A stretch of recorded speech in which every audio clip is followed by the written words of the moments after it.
Di tangan saya ni ada 20 sen dan gabung lagi satu 5 sen. Jadi kita campurkan dapatlah 25 sen. Okey, duit 25 sen ni adalah nilai yang solar system 300 watt boleh generate dalam satu hari. Jika dibandingkan dengan TNB punyalah. Berbaloi ke tidak? Cuba bayangkan. Mungkin ramai yang baru mahu berjinak-jinak dengan solar ni kan. Yalah, belajar dulu daripada kecil sehingga buat yang besar.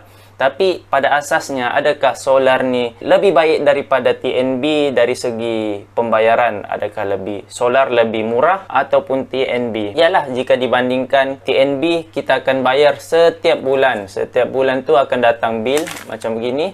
Kita perlu bayar setiap bulan.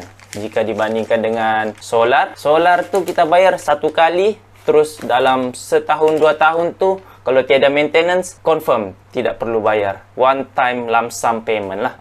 Kecuali ada apa-apa maintenance ataupun kita perlu tambah equipment, mau tambah bateri ke, mau tambah solar panel ke, itu lain cerita. Tapi pada dasarnya, adakah solar tu lebih jimat jika dibandingkan TNB? Jom kita kira menggunakan data daripada TNB.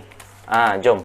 Jadi model contoh untuk kali ini saya akan ambil model contoh daripada abang berani buat kita, Wan Syafiq, dan kita ambil contoh dia punya design untuk solar system. Dia gunakan solar system 300 watt. Okey, jom kita tengok. Solar panel. Nampak ni kat sini saya tunjuk solar panel yang dia punya kekuatan dia adalah 300 watt. Dan sini saya ada solar charge controller, SLA punya bateri, seal lead acid bateri. Sini power inverter. Okey, jadi jumlah untuk buat satu sistem solar macam abang berani buat tu adalah dalam RM1,050. RM1,050. Jadi jika kita bandingkan dengan bil daripada TNB, berapa lama kita perlukan untuk kita gunakan solar tu untuk kita dapatkan keuntungan balik. Okey, sebagai contoh 5 tahun kita perlu guna ataupun lebih daripada 10 tahun. Jadi jom kita kira menggunakan bil daripada TNB. Okey, ni adalah bil elektrik daripada TNB. Kita cek bahagian bawah ni, bahagian kadar yang diorang akan charge. Jadi di sini diorang ada charge untuk 1 kilowatt, diorang akan charge 0.218, maksudnya 21 sen lah untuk 1 kilowatt. Untuk first step, kita akan kirakan nilai power daripada solar design abang berani buat, berapa yang dia akan harvest untuk satu hari. Jadi sistem dia adalah 300 watt. Kita darabkan dengan 4 jam matahari penuh untuk sehari, bolehlah dapat dalam 1200 watt. Kita tukarkan kepada kilowatt, dapat dalam 1.2 kilowatt per hari. Jadi step yang kedua, untuk satu hari kita akan darabkan dengan nilai daripada TNB. Okey, TNB tadi cakap 0.218 untuk 1 kilowatt penggunaan. Jadi kita akan darabkan 1.2 kilowatt daripada power harvest tadi untuk sehari, darab dengan 0.218. Jadi kita dapatlah ini adalah nilai yang kita akan dapat untuk satu hari penggunaan solar. 26 sen saja. Lepas tu, untuk satu bulan pula kita akan dapat 0.216 darab dengan 30 hari. Bolehlah untung dalam RM7.80 sebulan untuk sistem design tu. Lepas tu, step yang keempat kita kira pula untuk satu tahun. 7.848 darab dengan 12 bulan. Okey, untuk satu tahun kita dapatlah dalam RM94 untuk satu tahun. Ini adalah untuk setahun ya. Lepas tu, step yang kelima. Ini adalah untuk setahun ya. Lepas tu, step yang kelima.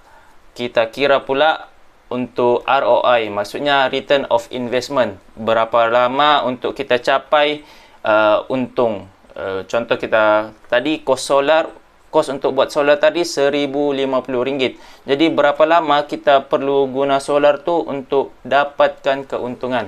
Jadi kita ambil nilai daripada kos solar ni, letakkan di sini, bahagi dengan 1 tahun tadi. 1 tahun kita boleh dapat RM94.17. Jadi kita bahagikan, dapatlah dalam 11.14. Jika kita bundarkan dalam 11 tahun baru kita boleh dapat keuntungan daripada solar system tadi tu. Jadi, kesimpulan. Kalau kita bandingkan TNB dengan solar, memang TNB lah menang. Sebab untuk buat satu solar tu kita gantikan dengan TNB untuk off-grid Untuk off-grid punya memang sangat merugikan lah bagi saya. Sebab kita perlukan ROI selama 6 at least. Paling kurang 6 tahun sehingga 11 tahun. Sangat merugikan lah jika dibandingkan dengan TNB. Sebab dengan duit RM1,050 tu, lagi baik kita investkan kepada instrumen lain. Contoh macam ASB. Dalam 11 tahun, lagi banyak keuntungan. Tapi solar ni tidaklah semua buruk. Solar ni adalah, boleh saya katakan, adalah satu alternatif untuk mendapatkan tenaga. Contoh, orang tinggal di atas bukit, tapi dia seorang. Lepas tu, ada satu pencawang ni yang membekalkan elektrik. Takkanlah dia akan tarik elektrik daripada sini ke sini untuk naik bukit. Semata-mata dia mendapatkan tenaga elektrik. Sangatlah membazir. Sebab untuk sampaikan elektrik daripada pencawang tu ke sini, dia memerlukan tiang-tiang yang support dia punya kabel tu. Lepas tu kabel tu bukannya murah, mahal. Jadi alternatif dia untuk orang di atas bukit ni dapatkan tenaga elektrik adalah gunakan solar system. Yang itu sangatlah berbaloi berbanding dia tarik elektrik daripada sini bawah ke atas. Sebab dia tinggal sendiri. Lepas tu, orang buat solar ni adalah satu hobi sebenarnya. Sebab orang buat solar ni, dia belajar, lepas tu dia applykan dia punya knowledge kepada benda-benda yang dia boleh guna seharian. Contoh, kelebihan dia, ada TNB down, tiada elektrik. Lepas tu, satu rumah ni, dia guna solar. Rumah ni akan hidup sahaja dia punya elektrik dalam setahun, 2 tahun tanpa ada masalah. Kecuali ada kerosakan lah, perlu buat maintenance. Dan yang ini mungkin ada gangguan elektrik lah, sebab elektrik dia bergantung kepada TNB. Kalau TNB down, down lah juga rumah tu. Okey, itu sahaja video untuk kali ini. Jangan lupa like dan subscribe. Saya Uci. Assalamualaikum.